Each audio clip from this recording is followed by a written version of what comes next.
everybody. Thank you for tuning in to our Parrot Stars podcast. My name is Avery, and I'm joined, of course, with my manager, Alexis.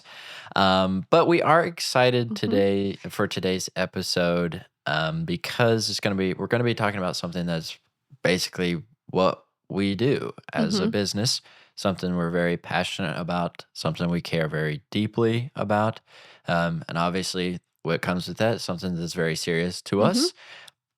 But throughout the journey of Parrot Stars, and given I've only been here for a short time in the grand scheme of things, but it's something that we have built, of course, that you have built over time to really represent what, as good of an example of what it's supposed to be like, because it really is, at the end of the day, all about the birds.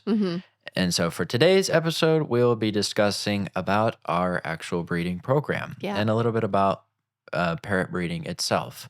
And so we hope you enjoy, give some insight, enlightenment about what the actual process is, how we go about it, and of course, for your own point of view on what to look for.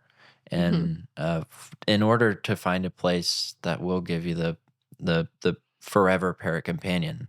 I guess we can just kind of dive into it. Yeah. So what people often see is the second half of what Parrot Stars is. Yeah. And both the breeding program and the store kind of work together simultaneously. There isn't one without the other at this point. They're so integrated and they're so massively important to one another that when our customers are only seeing kind of like the Parrot Stars side of what we do, there's this whole other missing link to kind of give people more insight to what our philosophies are and what our belief systems are about parrot breeding in general. And I think it's something that I'm incredibly proud of, and I want to share our story about the breeding program. It's taken a lot of work. It's taken a ton of money. It's been a full force effort by a lot of different people to get it to the state that it's in now, which I'm, again, very proud of. I think we have a really phenomenal breeding program that is something that should be shared. And I think hopefully someday people can replicate as like good standard breeding practices of companion parrots in the United States and maybe even abroad. And then a huge part of our foundation and our promise to our customers is transparency. Yeah. In the same way that there'd be no reason for us to ever feel shy or guarded against anybody walking into any room of our entire building at Parrot Stars. Like, there's no hidden secrets. There's no closed, locked doors of sketchy things happening. Like, any person could look into any room in that building and I'd have full confidence they'd be fine with whatever they saw. Yeah. Definitely. Like, we take really good care of the birds. We keep the facility really, really clean. We feed them good food. We clean cages like all day long. Yeah. So, but that's the only piece of it that they can see. Right. And I think if we're going to be able to continue our conversation and really encourage people to have good ethics around parrot culture in the United States, it has to be a conversation about the breeding element as well as just like what is sometimes a very nice cushy package that we present to people. We want them to see that it's the whole package is really, really wonderful, start to finish. Yeah, and that's something, just to reiterate, because it is so important, is kind of why I guess I'm here, is to make that connection, that bridge, because though I haven't had too much experience with parrot breeding in general in my past, because I focused on wild birds, it's you, even without having too much parrot experience, it's very easy to, there's this sort of conception, if you will, about that behind the scenes of, maybe some places are not so good than others and some places are exquisite. And sometimes in the parrot world, it does seem like there's that curtain, whether they're good or whether they maybe need, massive improvements. Improvements. It's really nice to kind of be setting sort of a standard, because I can't think of anybody that's actually started to open up kind of what's behind the scenes like we are. So that's something I think that's really going to give us sort of what we're all about, Mhm. but also for, of course, you at home with your birds, where your Yeah. bird is actually coming from. Yeah, for sure. And so, a little bit of history. I think that might be the best way to tell this story is to kind of talk about why we started our own breeding program and then kind of talk about what we're doing currently and what our philosophies are. So, in our Is Parrot Stars a Real Place episode, we kind of touched on it briefly, kind of the inception of Parrot Stars and how it came to be. So go back and listen to that episode if you want the kind of like detailed story. But a brief summary is that we wanted to have an actual brick and mortar storefront where people could purchase really high quality parrot products. That was our main goal, is to have a bird store that was selling good food, good toys, good perching, sold cages, and kind of like a not boutique, but like just like a high-end kind of legitimate place to get parrot supplies, Yeah. that offered far, far more than what Petco and PetSmart and Yeah. Walmart have to offer in their bird sections of their stores. So it was very, very much just parrot. We didn't want to go into reptiles and other small mammal exotics. We wanted to do just parrot and have that be our specialty. Yeah. And then a huge part of our business was going to be the education, really talking to people about the commitment of bringing home a companion parrot and offering them a really good, enriching life in companionship and training, but then also just in the physical products that are available to their parrot. And we wanted to have parrots available for sale so that we could also help people really understand the commitment and know what it was going to mean. Pretty quickly after we made the decision to carry companion parrots and have them available for sale, if we wanted to keep it ethical and transparent and have it feel really good, we were going to have to do our own breeding. And a lot of that came from the confidence to legitimately say that the parents of this perfect little beautiful baby parrot are getting the same level of care, compassion, consideration as we're presenting to the public. And I was feeling that that was not something we could honestly convey to people because I was finding out too much about where the babies are coming from and how Yeah. bird breeding In the very was being beginning. done. Yeah. Yeah. So that's kind of where we sat, is like, oh gosh, if we really want to continue our philosophy and our hope and goal of having really good ethics and really putting the birds first, it was going to have to be the full picture. It was going to have to be start to finish, from the parents through the breeding process, through the hand feeding process, and then all the way to a parrot reaching their companion forever home. So we ended up year one investing in a property in Florida where we knew we were going to be able to cage the parrots outdoors. That was something that was really, really important to us. I think that was maybe, I don't want to speak for you, but the takeaway that I think you appreciated the most about our breeding program was the fact that the birds are kept outdoors, Yeah. because it makes a big difference. It really does. And of course, we'll be diving into what it's actually about down there Mhm. later. And of course, like we can both give our whole spiels about the actual place. But that's true. I mean, Yeah, really, top priority. what has been built down there is for the birds. And I Yeah. think what you were mentioning about why we do have our own breeding facilities, not just for ourselves, for the Mhm. own moral of the business, to know where these beautiful little birds are Mhm. coming from and be able to know all the aspects of what goes into that. But also now that we're sort of on a grand scale, more grand scale, I should say, because we've been doing this for a little while, is the overall, it does sound dramatic, but potential world changing Yeah. effects. Because now, not only are we doing it to make sure that, like what we just said, we know where all the birds are,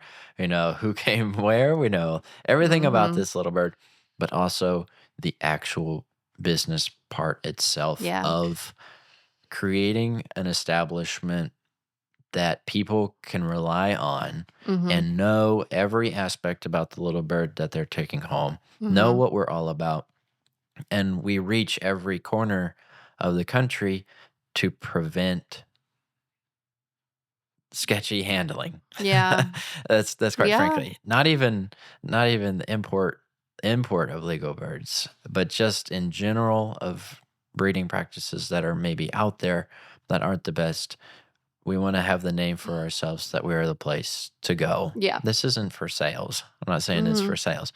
It's just a true, genuine philosophy Yeah. because it is about the birds. Yeah, for sure. When we first started, having the birds outside was a priority. There's a lot that we were able to do with the property that we acquired just in space. So we were going to be able to offer large enclosure options for them so that they could fly within their enclosures and have the freedom to move away from their mate if they weren't feeling like breeding, and having the ability to have the chew branches put in and the dynamic perching, and have the water line system put in so that they have clean drinking water that we isn't getting stagnant in the water dish all day in the hot Florida sun. I mean, there were so many reasons that we chose Florida, but I think the biggest one was because it was going to give Yeah. us the freedom to keep the birds outdoors. Right.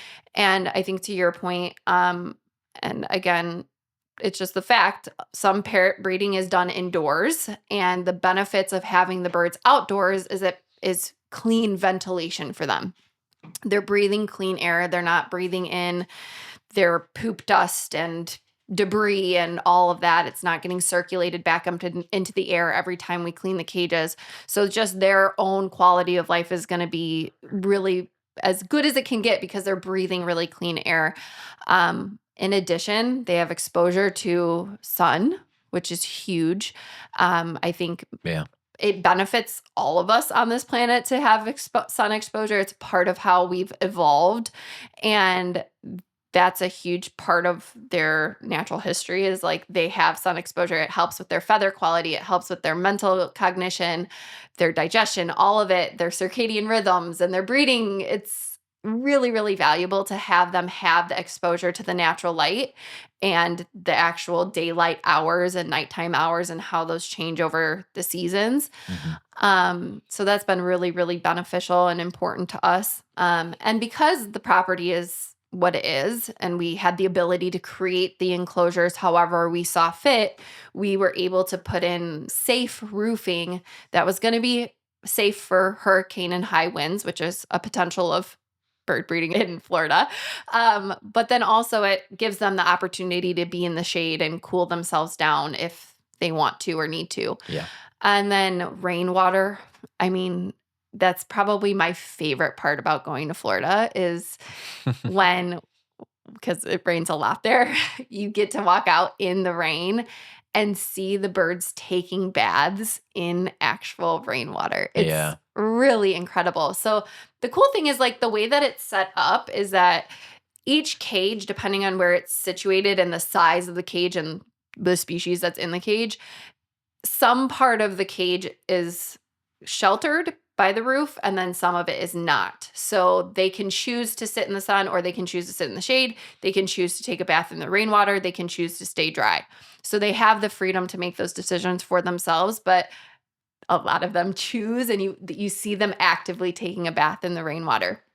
So that's part of that. I guess that's not part of it. That is the reason that we chose Florida because it was going to give us so much freedom to have the enclosures be really, really working to the advantage of the parrot and the wellness of the parrots.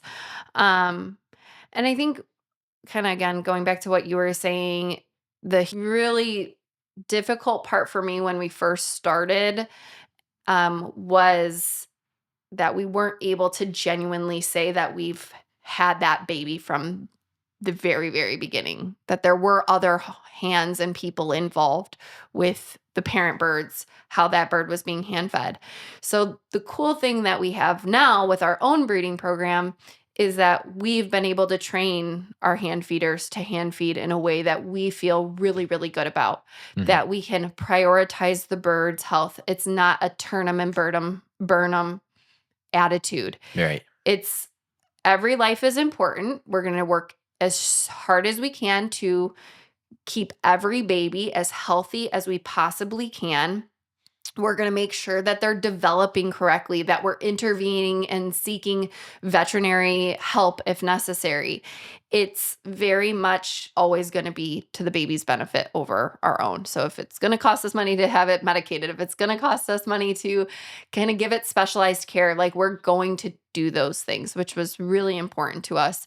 And that's only resulted in the parrots having a better start and then our customers having a better experience Yeah. because we're able to confidently know that that baby was kept safe. It wasn't exposed to any kind of crazy traumas or dirty conditions. It was kept in a clean environment with people who were very gentle with it, that talked to it nicely and softly, that made sure that it was growing at the rate it was supposed to grow.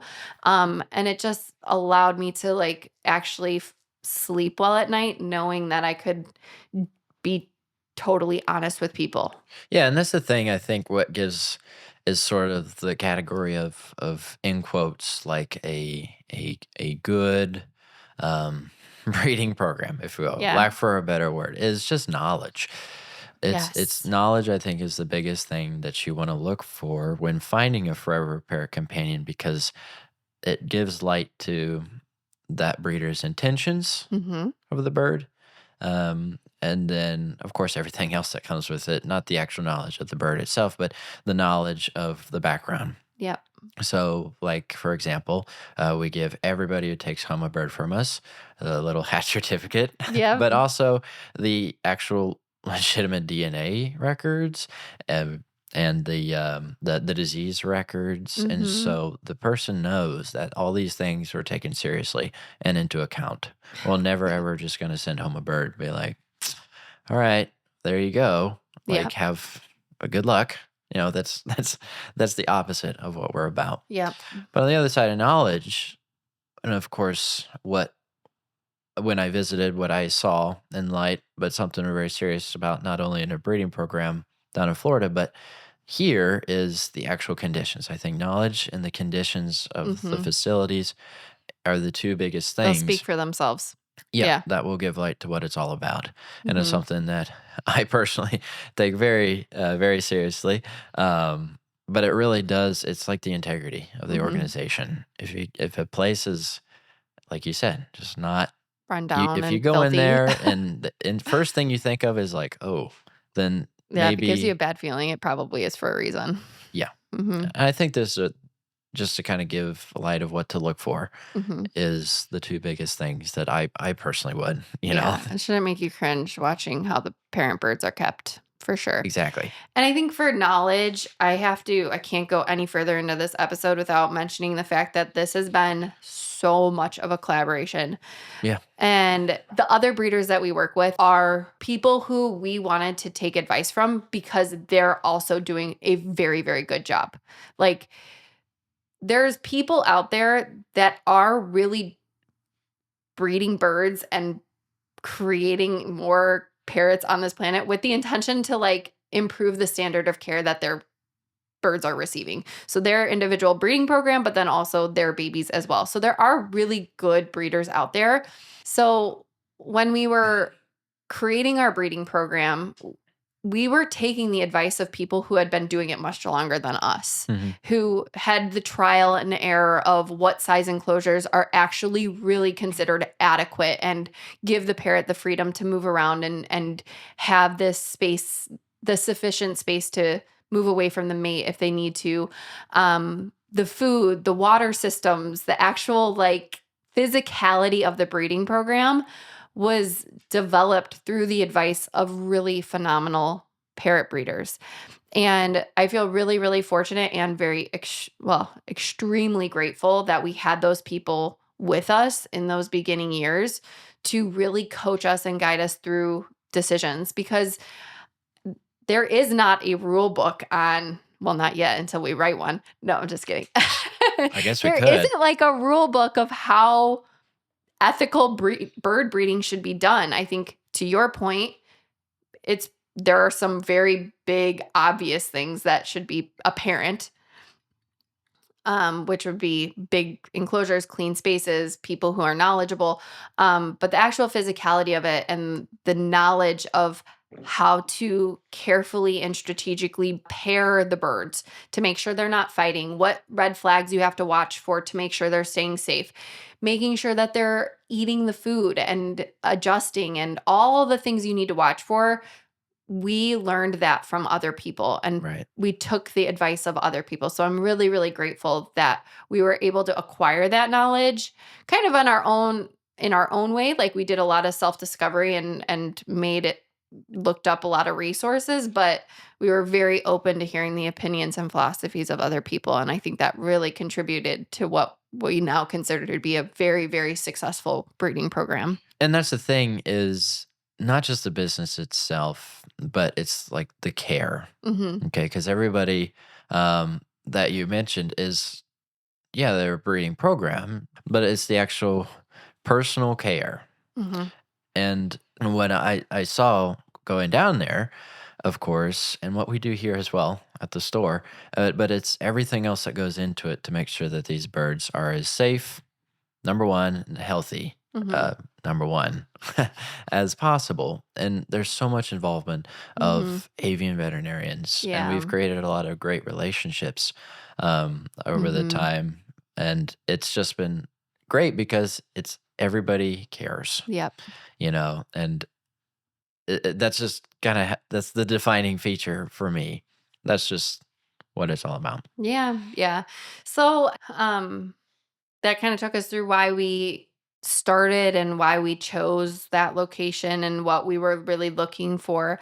But things that people should be looking for in a quality breeder, an ethical breeder, should be a disease-free environment to the best of the breeder's uh, ability. Right. So, something that we pride ourselves in is the fact that every single parent bird that we've brought onto our property was fully disease tested and quarantined properly. Yeah.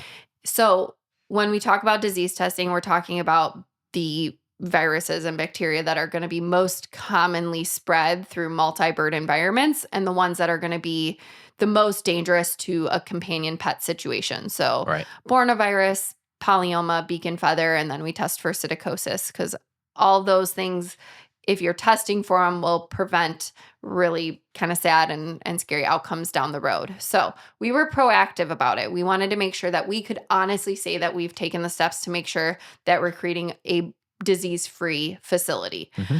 And so because of that disease testing, like, we've invested a lot of expense into these babies to make sure that they're going to be as healthy as possible for the protection of our customers, to make Yeah. sure that they're not going to be at risk of buying a bird that's potentially disease ridden, or, and then also we're just not subjecting the babies to a potential of a sad outcome either.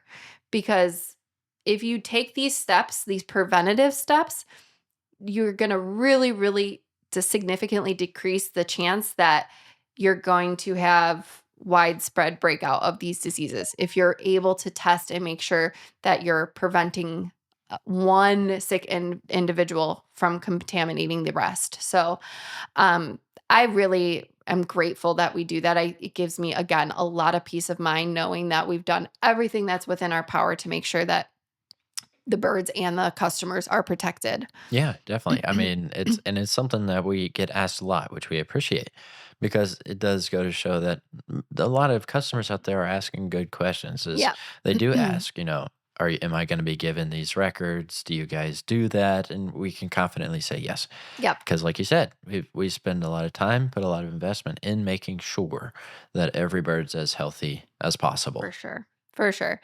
And I think too, because we are only working with our one breeding program, and because they're all coming from the same facility, yes, each pair of birds are going to have their own natural body bacteria, but our aviary is kind of self-contained. There aren't external birds coming in with different bacterial and fungal infections. So even though those things are curable and you can treat for them, if you don't even have to worry about them from the beginning, even that much better. So we're not bringing in birds that are immune to some bacteria and are totally resistant to them, and then putting them with birds that have never been exposed to that bacteria and they don't have the same immune system response.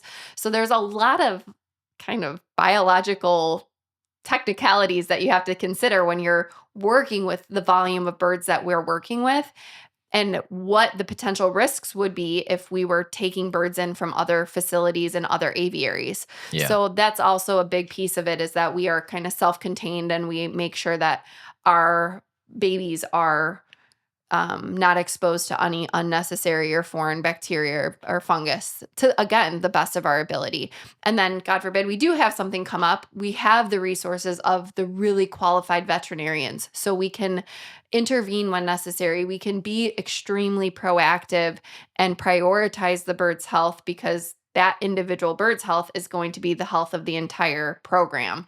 And then the health, again, on the other side of Parrot Stars and all of the Yeah. birds that we care about and that we're working with every single day, because the babies are coming from our breeding program, and they then go into the multi-bird environment with our precious residents who we love so much. Yeah. And I can tell you, with as much as I love my resident parrots and Rascal and Nala and all of them, if I was concerned, there'd be no way I would be so willing and accepting of the idea of bringing in the baby birds, is because I know that they're healthy. Yeah. And it's something we take seriously across the whole board. Since we're on the topic, it's not even just our babies, it's all birds that enter the building. And so even for people, just like for our boarding, we won't even allow the Yeah. bird to come if they're not disease tested, Yep. or if it's an emergency. It's just a fact of the matter, which I appreciate, is they're straight to quarantine, because Yeah. we cannot risk for the well-being of all the other birds Yep. in the facility. So it's just something. It's very important. very foundational to how we operate at the store, and so it then therefore had to be a major foundation of how we started the breeding program. So I think another big element is the actual process of how we've acquired the birds and how we breed them. Mhm. And this might be a topic that people know a lot about. This may be the first time somebody's hearing about it. So I'm going to probably keep it pretty surface level. I'm not going to go into the nitty gritty of incubation times and all these other things that Yeah. are huge or major contributing factors on how we make decisions. But there's been a combination. I would say the vast majority of birds that are in our breeding program were already existing breeding birds that we've acquired or purchased, or who have been given to us from other bird breeders. So our goal was always to make sure that our commitment to the bird was going to be forever. Just like we are constantly preaching and pushing our customers to think about, we wanted to be able to practice what we're preaching. If we're going to make the commitment to this animal, it's going to be forever. If we took in parrots that maybe have a physical disability that might make it impossible for them to breed, we weren't going to turn around and then sell them off to somebody else. Right. If that bird is with us, it is going to live its life out in beautiful Florida, outdoors, in giant caging with other companion parrots that it can get along with safely. So our commitment is for the lifetime of the bird. And then same thing, if they age out and they're kind of beyond reproductive age, which is what we are finding is very, very, very old, because we have some pretty old birds that are still making babies. So and it's because and going off that, just to make sure, it's because they want to. Yeah. It's never a situation, which is one of the biggest things that I appreciate, is it's about the want. Never is there a situation where we're putting the bird in a situation where it's that they're forced to actively participate in this activity. Yeah. It's always because, and you try so hard to make sure every pair is together that will get along, that are comfortable, that want to do this, that are in the best healthy mind state as far as we can tell as possible. So I just wanted to expand on that, because that's something that's really important for me, but Yeah. everybody. And I think too, I'm glad that we waited for this episode until after you saw the program and got to see it physically in person, because kind of like the cleanliness aspect and the size of the enclosures, that'd be something you'd see. I Yeah. think it's pretty evident when a parrot is expressing very stressed behaviors. They're chaotically jumping around the cage. They're screaming incessantly. You can see like the really fast heartbeat. And so Yeah. when we're choosing breeding pairs and we're watching over them, supervising that they're compatible with one another, we're watching for those signs of stress. And if Yeah. those signs of stress are really obvious, we're not going to leave the pair together just because that's the only like bare-eyed cockatoo with this bare-eyed cockatoo that I have, and it's male and a female, and because of that they're going to go together. Yeah. It has to be that other level of compassion, that they are individuals. They are going to have their own way of interpreting each other's behaviors, and some are going to feel safer than others. And parrots are kind of, I mean, this is not 100% of the time, but one thing that I think you saw and that I'm always so amazed by is that typically if a pair is going to be compatible, it's going to be within the first like 30 seconds to a minute that you put them together. Yeah. It is unbelievable and hard to explain if you haven't seen it, how you can put, like, for example, we had a pair of hyacinth macaws that we paired, and within 5 minutes, they were preening each other and trying to feed each other. And it's like, how can they just so rapidly take to each other? There is something that we can't explain. We don't know what it is Right. that makes parrots really, really compatible. But at the same time, you can also pair a pair and it is instant It friction. does I not work mean, out. totally incompatible. And so we're not going to leave an incompatible pair together just because that's what's convenient for us. And maybe they'll get over it and then maybe eventually breed. Yeah. It's like, no, we're going to not cause one to be totally stressed out just because that's what's good for us and good for the business. And along with the actual interaction between the birds, which is such a serious thing that we take in always careful consideration, it's actual with us as Mhm. well. And it's so cool to see a lot of That's the birds true. down there that not only get along together, because you literally see them sitting side by side, preening, Yeah, in love with wet each from other. the Yeah. rainwater because they just took a bath together, but they come up, a Yeah, lot and of them. And some they're of them not are shy. afraid I of mean, that's us. just the nature of these animals. Some are shy, but a lot of them actually come up and, in quotes, enjoy the company because Yeah. they'll say little funny things that they learned from their experience over the years, and it's just that's the cool thing too. It's one thing to see them getting along together, which obviously is most important for their well-being, Right. but it's really cool that it's the extra step Yeah. that they are so outgoing and comfortable with us. Yes. And I think that's an important part of the bird breeding philosophy is that, yes, these are not companion pets where they're having the positive reinforcement training Right. to be really comfortable and confident with a predatory human. Yeah.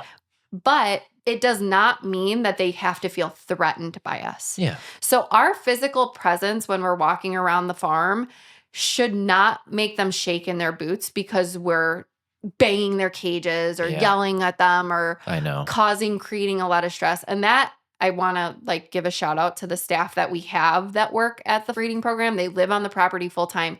They are so sweet with those animals. I mean, they talk to them softly. They're respectful of them. Oh, They're yeah. not like doing things that are going to spook them. When they have to do weed whacking and lawn care, they're moving carefully and strategically with the equipment. They're not recklessly moving around and causing Yeah, stress. banging And into a bunch of stuff. yeah, and I think that's something that is so easy to take for granted, but is such a huge part of having these birds in captivity. Yeah. Like you have to show them respect. You have to be careful with them. Yeah, I mean, when you go to take them out to do a vet check, they're going to be intimidated and they're going to move away from you. Right. But that's kind of what we want. We don't want them like to Yeah, we're not asking Yeah. the birds to be pets in Yeah, that yeah, situation. like, perform. They're not Mhm. stepping up. They're definitely not recalling because it's outside. But that does go into also the stress of the bird is Mhm. if we it would never be feasible, but if we were to ask for those things, that's just one more thing, Yeah. that's just not necessary for especially the birds down Yeah. there, and so they can focus on, quite frankly, just having as good of a life as we can possibly give them. Yeah, for sure, for sure.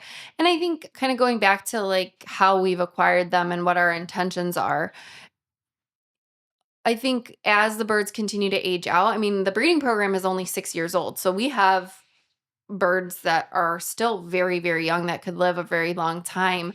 I think I like that we are able to create an environment where they're not incredibly intimidated by us, because if we end up doing like flighted aviaries or aviaries that we have to walk into in order to maintain, I'm really confident that they're going to be accustomed to us to the point where they don't ever have to physically engage with us if that's going to make them nervous, but they also aren't going to be totally self-destructive if we have to enter an enclosure or come near them in order to maintain it. So it just is creating a really good, again, foundation for what the potential is long term for us at the breeding program to keep these parrots as stress-free as possible throughout their life.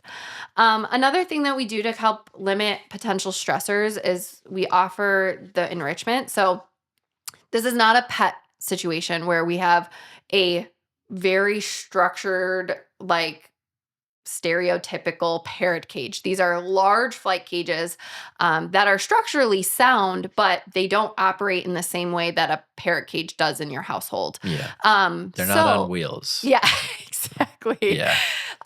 And because of the physicality of how big they are, like you can't just like hang toys and like get in there. And then also in that kind of environment where they're working outside, these parrot birds are so destructive. Like if you think your parrot at home in a companion pet situation is destructive, put them in a breeding environment where they're hormonally like motivated, they become very destructive. That's a part of their Yeah. natural It's just lifestyle.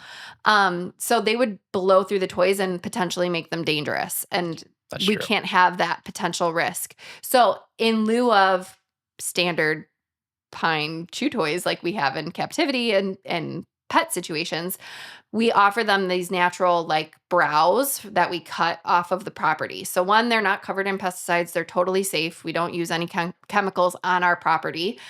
This is an invasive Florida species that we cut for the parrots to chew, but it's safe for them. It's not a toxic plant. Yeah. So it's kind of best of both worlds. The other kind of cool fact about our property is that we also have hybrid wetland on our property.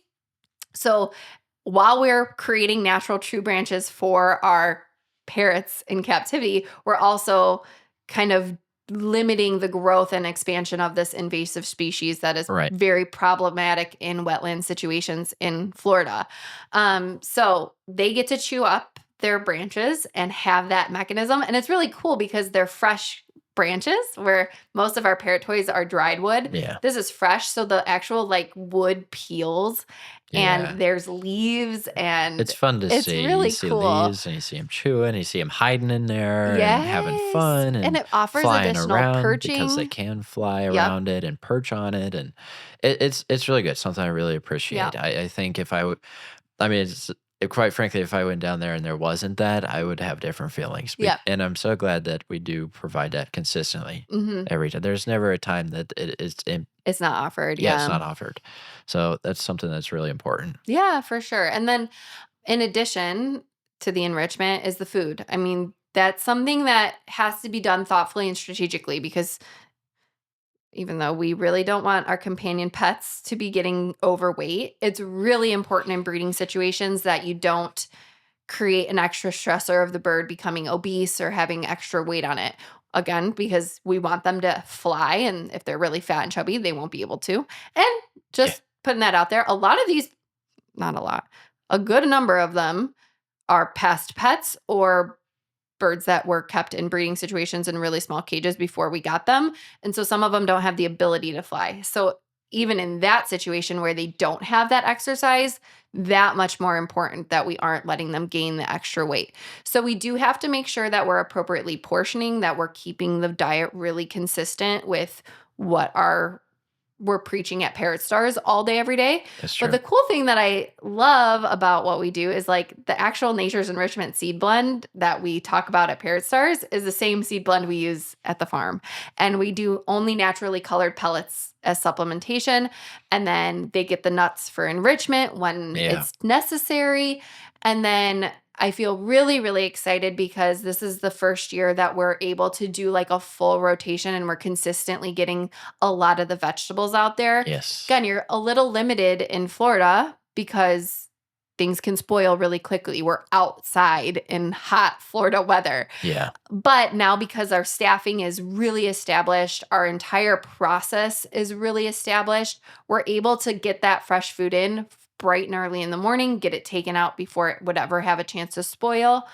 And it's been really beneficial because I think it's resulting in a lot more production because it's hugely important to have them have different colored food choices, different nutritional values with the different food choices that we're providing, and just cognitively it's good for them to see and experience new objects and new flavors and textures and all of that. They're very explorative and curious, and it's a good way to get them thinking about new things.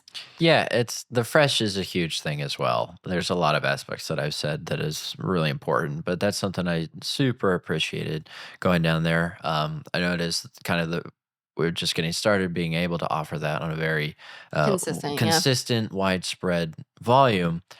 Simply because, like what you said, it's Florida. You know, Yeah. you can't put an apple slice out Pick there. it up at 4 in the Yeah, afternoon. no, and it's yeah. just not possible. But the way we're actually able to work around is something that I don't think a lot of places are.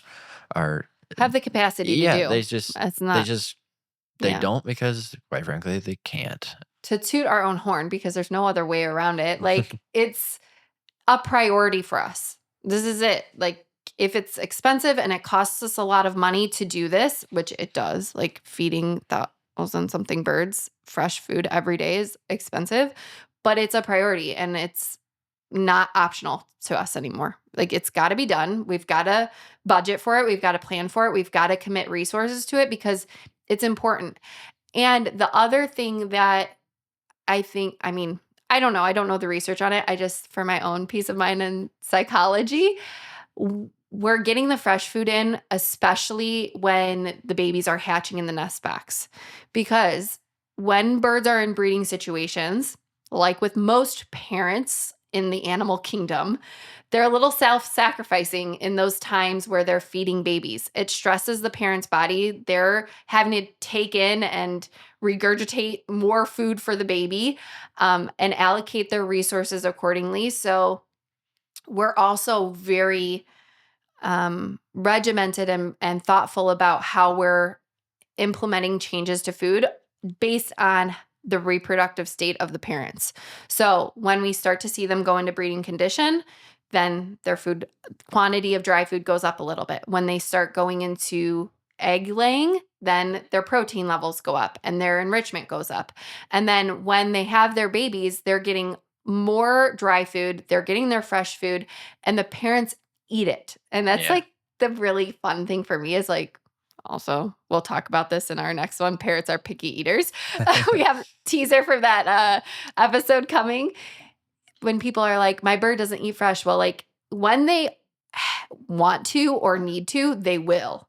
And that's been really, really cool. Is like they're in this breeding situation and they're feeding their babies not just the regurgitated pellets and seeds. Like they're giving them the It's natural. nutrients from vegetables and fruit. It's and kind of like what they would in the wild. Exactly. And I think we're seeing the outcome of that in the quality of our babies. And then I think that's a good kind of segue. Sorry, I'm talking a lot in this episode, but Well, no, I just to kind of wrap it all before we do move on to the next big thing about what makes our breeding program what it is just to kind of reiterate the form before we kind of move on to the different the different subject is, so every pair, every enclosure is raised. Oh, good Okay. point. Mhm. So every large enclosure is raised off the ground for the birds' safety, of Mhm. course, because this is outside, Yep. right?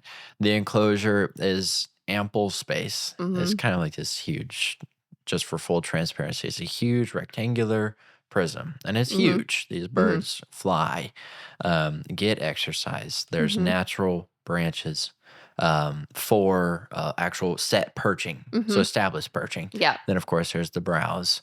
Mhm. Okay, that's always offered.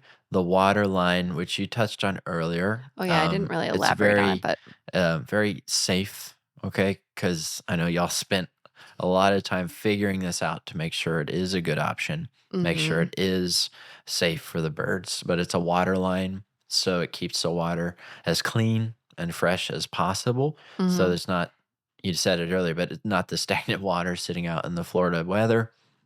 So water bowls, but talking about the bowls, every single dish in every single enclosure on the scale that is down there is washed every single Yeah, day. that's true.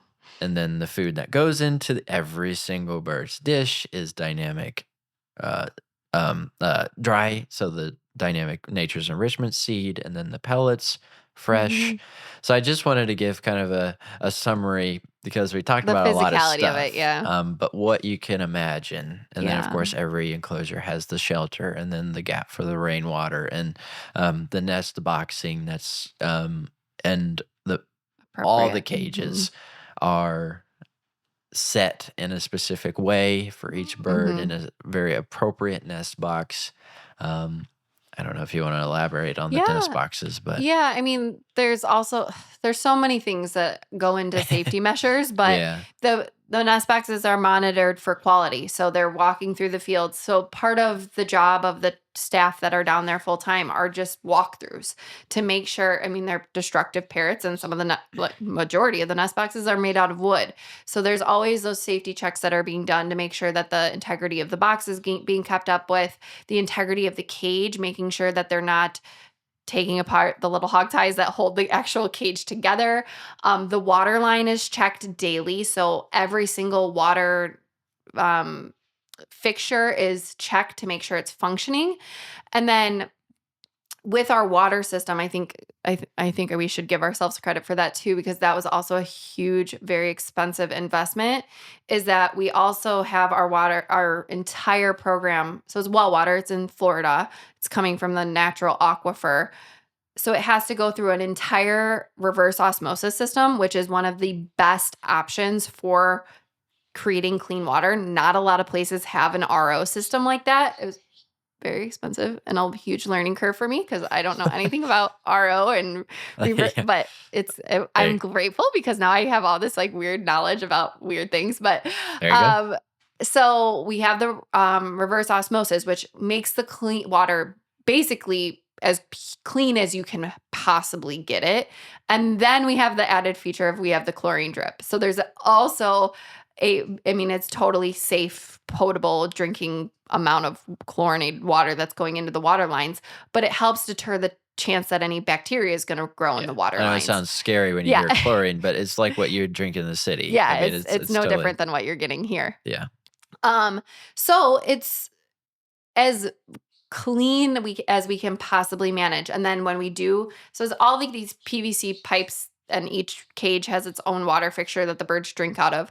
And in warm months, we open the water lines and flush the lines multiple times a day. So not only is it keeping the water from potentially growing bacteria, but it's also keeping the water cool so it doesn't get hot in the water lines. I mean, there's so much that we do every single day that's like totally prioritizing the well-being of the animals that I'm very grateful that we have the resources to do. I mean, and not everybody has those resources, and the fact that we've prioritized them is why I feel peace at night.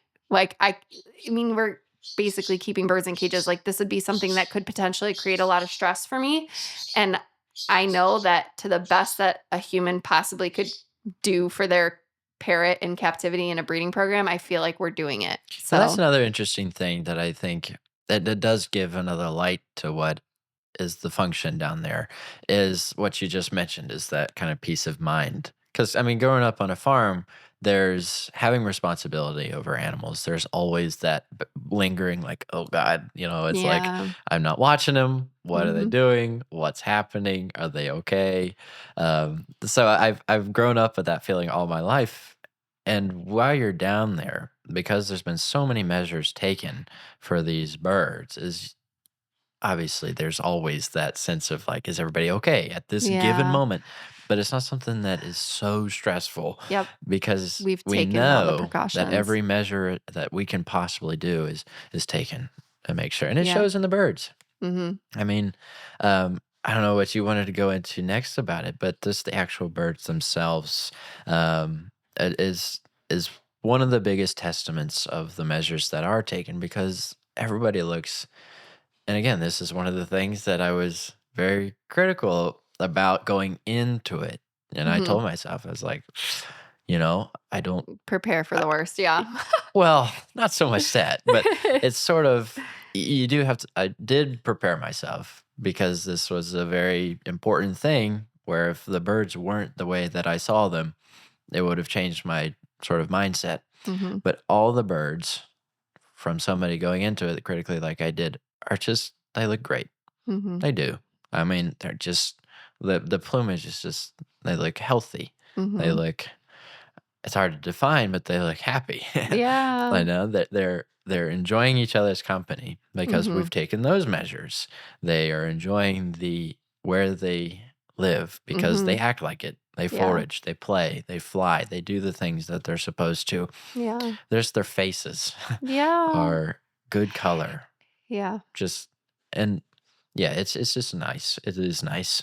Yeah. Yeah, and it's been a labor of love. I mean, this has been for me, not to give you guys some like inside baseball, but like I'm basically working two jobs. Like I work an absurd amount of hours. Yep. But that's by choice. Yeah, you do. And uh it's because I want what we have now and I wanted it from the very beginning. And I knew that if I was going to work with animals and I was going to do an animal care position, that this was going to be a job where I'm going to have to make sacrifices and I'm going to have to put them above me and my needs, and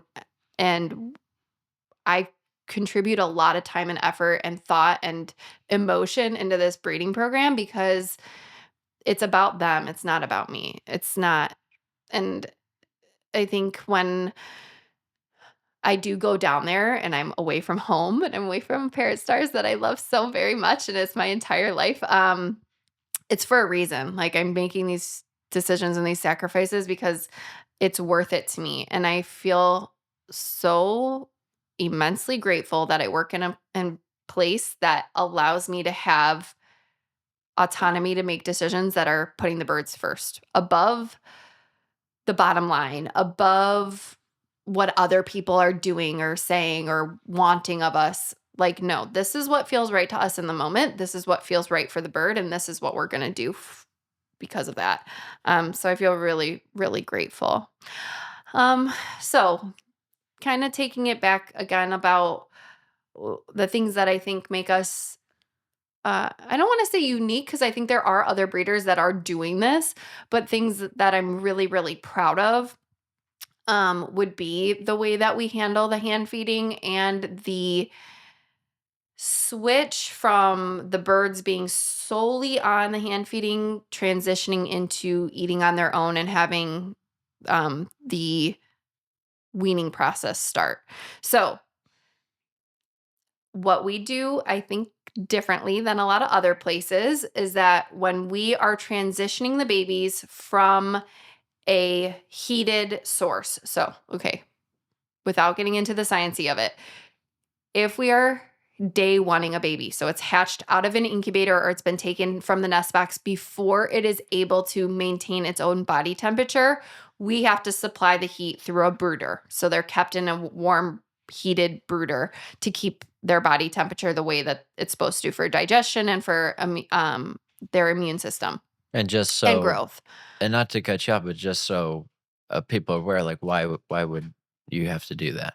The only time we're ever going to do that is if the parents have proven to us that they might not be great parents. So they might not brood and incubate the baby enough. The baby might lose temperature too much in the nest box because the parent isn't staying in the box as much as it should. Maybe they are underfeeding. Sometimes they overfeed. There's a lot that you have to watch for in these kind of, what's the word? Like, it's not the Yeah. wild. So, Yeah, it's like, these just are different situations where you have to watch a lot of it details to make sure the parents are executing the rearing of their babies optimally. Like, they might be doing something, but it might not be to the baby's best interest. So Mhm. that'd be the only time that we really intervene like that. Because let me tell you, the parents do a really good job if they are doing a good job. And it's one less thing that we have to do. So if the parents do a good job, let me tell you, we leave them with the parents. So I would say probably 85% of all of the babies that we produce are hatched and initially fed by the parents. It's only in the rare circumstance that the parents just are going to result in the baby not succeeding right. that we would intervene. But so there's that transition out of a brooder into a cage. And the thing that we do differently is that they go into a cage. They aren't kept in a bin with wood shavings until they're basically fledged without any exposure to perching, without any exposure to food. They are, the minute we start to see that they're going to be able to sustain their body temperature, and the minute they can safely start investigating solid foods, the first thing we expose them to is vegetables. Yeah. And again, that's expensive to do because Yes. there's a lot of waste. They are Uh-huh. not eating that whole dish of dynamically chopped vegetables that we give. Right. But we don't care. The whole point is when the parrot is experimenting, which is early. I think people would be shocked to see how fast parrots start to have that instinct to start chewing food. Just kind of Because- fall into it. Yeah. Because in the wild, like, there's a quick turnover time. Like, the minute you're coming out of that nest box, you better be learning how to eat on your own, because I can't guarantee that I'm going to be able to feed you 100%. I'm talking if I'm the parent bird in the wild. But if you get them exposed to those dynamic food choices early, Yeah. they do such a good job staying Yeah. on that diet. So our mechanism is vegetables first, then we integrate a little bit of the fruit, and then they get the walnuts. So they get the fat that they're searching for and kind of the stimulation of feeling full from the dry food. And then we start integrating the natural colored pellets. And then kind of towards the tail end of the weaning process is when we're introducing the little bit of high variety seed. So it's very intentional for a reason, Mhm. because we want the babies that we're selling at Parrot Stars to be good fresh eaters. And Yeah. the best way to achieve that is by exposing them to those fresh foods really, really, really early in their development. So it's not like you're trying to chase your tail introducing something after the bird's already learned how to eat Mhm. sunflower seeds and now it only wants sunflower seeds. Yeah. So I'm really, really proud of that, and it excites me, and I love getting the feedback from the staff there that when they finally are to a stage where they're coming off of the hand feeding formula and eating probably 95% on their own, they're eating every single crumb of their fresh dish before I know they eat their dry food. a lot of the little babies that come to up here in Parrot Stars, it's almost always gone. Especially those little birds, they gobble that stuff up. Right? But it's really cute. I mean, when the little birds come up sometimes, Mhm. and they still are just a little, little things. They're all sitting there, little. I call them little goblins, but they're just like the size of a tennis ball. Yeah. But then you watch them kind of go over, and like I said earlier, they kind of fall into it. Yeah. But it still allows, even on that level where they're not so developed that they're making cognitive decisions, but Mhm. it allows them to be able to have that exploration. It Mhm. allows them to be able to figure things out. And just push them on a cognitive level where, like you said, maybe if they were in another situation in a box or whatever that they weren't able to explore or achieve. Yes. And I think because we don't put them in tubs or bins, they also learn a good amount of social resilience. So they're learning how to see and hear other parrot relationships and understand how to keep themselves safe and make decisions that are going to give them autonomy. The other piece of it is that we allow them to fledge. So what we don't do is keep them in a bin, and then the minute that they start being able to fly out of that bin, clip their wings so we don't have to chase them around the room. And so when we allow them to develop the way that we do things, where they're transitioning into a cage and they have an enclosure that's the appropriate size for them and that's safe. I mean, there's all these things. There's a lot that we're kind of brushing over, but the enclosures and the cages that we're choosing are safe depending on the size bird and their developmental stage and all of that. But there is a very important part of parrot development that we've learned is like absolute top priority, maybe only second to nutrition in development is the fledging process. Hmm. It is the most natural part of their baby progression that if you take that opportunity away from them and they don't have the freedom to fledge and learn flight appropriately, you're kind of like automatically setting them on a bad trajectory in a pet situation. Yeah.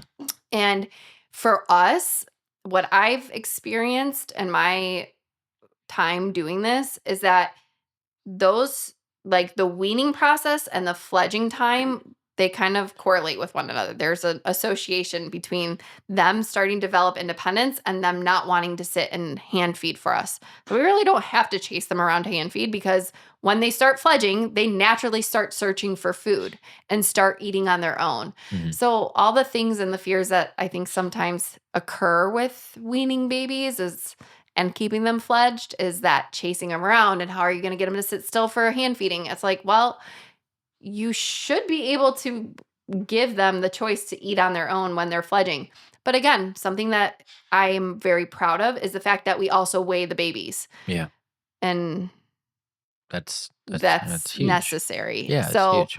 basically, up until they're fully weaned and independent, we are weighing them every single day from like tiny little peanuts all the way through fledging. And there's all these other things that you need to be watching for. And you can see their weight is a huge indication of health. I mean, there's all these other benefits to weighing them every day. But it's a great way to understand if if the baby is weaning appropriately. And then again, on the Star side, and why we're doing this is for our customers and for the health of the babies. It gives us a really good sense of what the average weight is for that individual bird. Yeah. So not just the species, because there's a lot of variability within the species of what appropriate weight is. We can say, okay, this is the weight of your baby. This is what's normal for your baby. And if you experience any changes from that individual bird's weight, that would be a red flag that something's not right. Yeah. And not everybody has the ability to Yeah. say that about their baby birds. It So I'm is cool proud of it. though, not only for the bird's sake, obviously, but on a human level as well. It's really cool to watch the whole process happen Mhm. because, like I said, the little babies come in, the little peanuts, the little goblins, and then you actually see them because they grow Mhm. so fast. And while you're Like sitting every there, day, yeah. yeah, it's like we go home from work and we come back and you can actually see a difference. You know, And it's it's cool wild. the whole process of actually watching him fledge. It was like one of the first babies I actually saw fledge in real life, as the little Pioneer baby, Yeah. when I first started, and he'd never flown before, and he got up on the door, and he just took off, and because I hadn't had that much experience, I was like, oh my god, are you okay?" But he flew great, and I it's know. just such an essential. Yeah, it's really cool to It's see. really, really special. And Yeah. again, I Well, think I'm privileged to be working in this job, so I'm gonna like do it as best I can. Like it's oh yeah, I mean, unique that we get to see this entire process start to finish. Um and I guess that's also why we're doing this podcast, so you guys can hear all this other stuff that is really cool about what we do, that you just don't get to always see when you just come into Parrot Stars. There's this a whole other side of enjoyment that we're getting that we want to share with people. Yeah. So I think the last piece of it is the physicality of how the birds get to us, because that is a question that people ask all the time. Like, if you breed them in Florida, how do they get to us? Up in Chicago, which is where Parrot Stars is. Well, we're in Arlington Heights. People keep telling me I need to stop saying Chicago I because guess it I say gives a that. misconception. We are not in like downtown urban Yeah, city we're life. not. There's We're not. in Arlington Heights, which is Yeah. very suburban. But we are extremely close to O'Hare Airport. So when we this is something, again, if I'm going to keep priding myself in what is really special about what we do and that I'm really proud of, is that we don't send the babies before it's safe to send them. So we have to ship the babies in an airplane from Florida to Arlington Heights, okay, to Chicago. So we build custom shipping boxes that are really, really strong and reinforced. And then they're all Yeah, they are. set up. I know I They're can't. heavy. They're so heavy. We're also recording this episode when we have our very first shipment of babies for 2025 coming today. Yeah. So it's actually it's helping kind of me a full. Yeah, there you go. So yes, 2025 babies are officially going to be here as of tonight. But the actual requirements from the airline make it really, really strict. And there's a lot of things that we have to do for the shipping boxes to make sure they're safe. But the babies are totally safe and self-contained in these shipping boxes. They have access to the seeds and the nuts and the fresh food. So they have things available to them to eat and explore during the flight. It's always same day. So we show up at the airport. They are shipped cargo, but the cargo planes that are certified for animal travel, the cargo deck is regulated exactly as the passenger deck is. So totally temperature, air pressure, climate controlled, temperature controlled cabin. So it's very, very comfortable for the birds in transit in the actual airplane.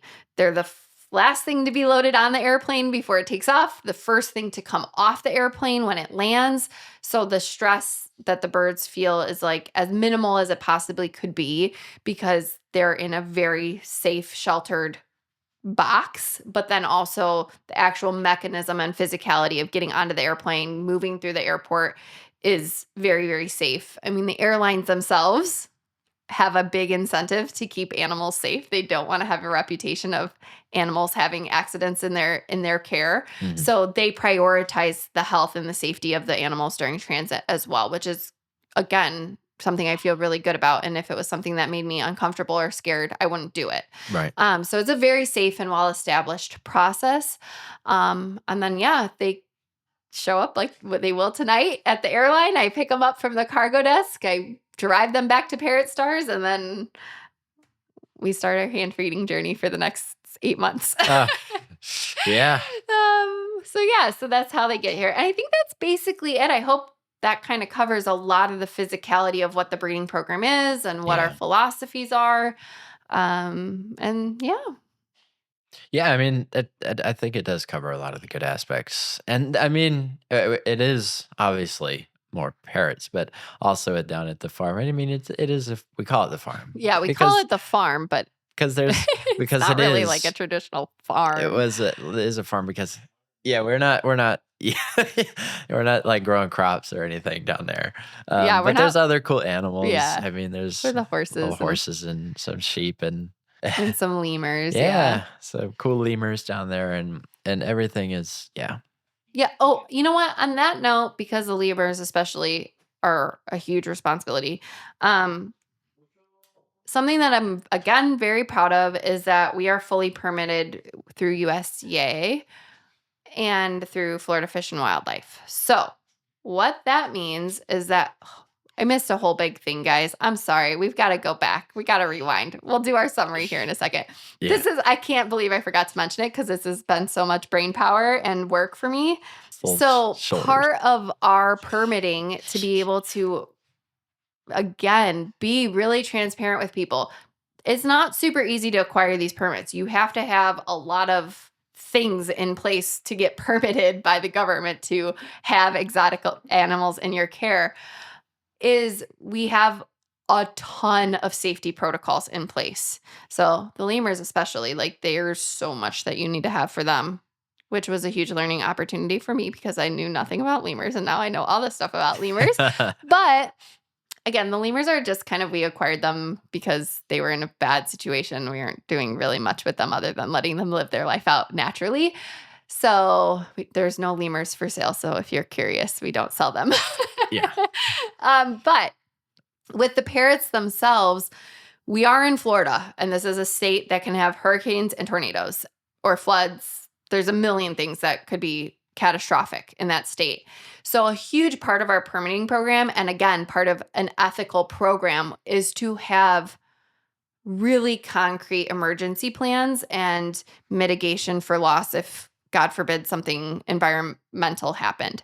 So again, a huge investment that has cost us a lot of money, but it's not optional. We had to do it. Is every single pair or bird has an emergency carrier. And the actual physical house that's on our property is hurricane safe. Yeah. So it has the hurricane shutters. It's certified up to like, I think category, like the highest category of hurricane isn't going to blow this brick house over. So all of the parrots would be caught from their exterior or outside enclosures, put in their emergency carriers, brought into the hurricane safe facility. Also, the house is raised up off the ground, so there'd be no way for it to flood or have any kind of significant damage. Also, we have all these emergency things in place. So we always have emergency water supply. We have a massive generator for electricity for any babies that would need the heat during an emergency. Yeah. Tons of extra food storage that again is stored up off the ground in an enclosed up off the ground to protect the food source. So that's a huge part of ethical breeding is you have to have an emergency plan that is easy to execute. God forbid something were to happen. And if you follow us on social media, you know that like part of my job is like I have to fly into the emergency if it's happening and be there and be available because I'm pretty confident I'm going to make it out of a hurricane okay. But if I'm not there to help them catch up the birds and make a plan, I mean, and have everything ready and set, then we're going to put them at risk. And that's something that is absolute top priority to us. And Yeah, I've already seen and felt a hurricane in Florida and saw what it can do to people who have exotic animals. So this has been top priority that we're going to have a plan in place and we're going to try to limit any potential loss to the very, very best of our ability and our control. I mean, obviously we can't control everything that Mother Nature can throw at us, but part of our responsibility is what we can prep and plan for, we should have done so that these animals stay safe in our care. So that's, again, something I'm really, really proud of. Right. And just like our cleaning protocols, our feeding regimens, all of this stuff is what we have to have documented. Our veterinary care plan, it all has to be signed off by our veterinarian that is working for our breeding program, in addition to then being signed off by the USDA and Florida Fish and Wildlife. There's no cutting around it. Like, you have to have these things in place. And technically, if you're breeding birds, you're supposed to have these permits, but some people opt out of it. And it's something for us that we want to make sure that we are able to present everybody with those permits and say we're doing this to the very best that we can. Yeah, and I think another thing is it's not just meeting the minimums either. I mean, it's true. I mean, obviously I've seen you at the desk just like pulling your hair out over Literally. stuff. That was awful, but I'm glad it's done. Yeah, and obviously for excellent reason. But what I mean by not the minimum is the little details about all the innumerable carriers. Is every carrier it's like a brand new carrier. Like these are good condition carriers. If emergency, God forbid. I mean, the main thing is hopefully we don't have to use them. True. But that's what it's all about. But if we did, these birds aren't shoved into these things that are filthy like and rusty or like not clean. They are clean. Yeah. Cleaner than a lot of carriers we see. And it's really nice. for that aspect, to give light to, even for the little things that hopefully we never have to experience. We're going to make sure that these birds are in Yeah. good And conditions. you know what? As you're talking about this, sorry, all the listeners, I'm going to keep thinking of things, but this is an episode that we've like kind of prepared for, I guess the word is. We Avery prepare helped. for all of our episodes, everybody. We do very deep research and preparation, make sure that But we're I wanted to make sure because like we haven't done a lot about our breeding program and there's so much to say and whatever. But there is a lot to so there's a say. lot that is coming up. So part of our permitting is our records. And what we have that I'm very, again, proud of, and I think is the standout element of our program, is that every single animal that is in our possession is documented with all of their identifications, who they are, where they came from, what diet they're on, any vet care that they received is written in the notes. All of this information is not only available for anybody to, or I mean, it's not available to the public, but like for somebody to investigate and make sure that all of our parrots are legal, but also just for our own ability to operate to the highest Yeah. ability. We know what birds are what, and there's no confusion. They're all microchipped. We have spent literally thousands of dollars microchipping every single bird so that we can properly identify them, and God forbid everyone got out, we would have the ability to identify it. Yeah. Not all parrots that are in this breeding program are banded. Most of them are not because they're all older breeders that before banding was really a thing. Yeah, and that's a cool thing. I mean, it's a very complex like listing inventory. Mhm. But it is something where we could say, like, invite a random person and be like, Mhm. find this bird, and they could. Yeah. Because every minute detail, Yeah. every The fi enclosure is Mhm. is numbered, is lettered based off the field, based off the species, based off the even Yeah. the genus of these birds, where they're from, and so Yeah. And again, I think we've had a whole episode about conservation and why we're even doing this in the first place and why I work as hard as I do is because my true value lies in conservation and making sure that we're maintaining genetic diversity and to spread the word that like there are still a lot of illegal parrots being smuggled into this country every year. It's yeah. fact.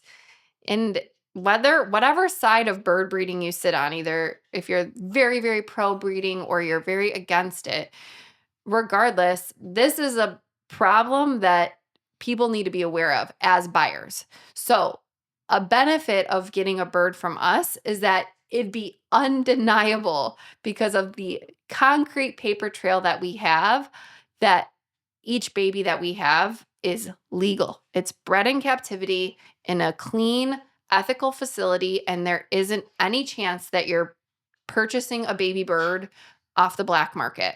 And if you're ever searching for a bird online, there would be some very obvious things. Extremely low price birds, people who can't offer pictures or imagery of the bird, people who maybe don't. I mean, every single baby that we have is either banded or microchipped. They should have an identifier. There's so many things that people need to be watching for to make sure that the bird that they're getting is legal.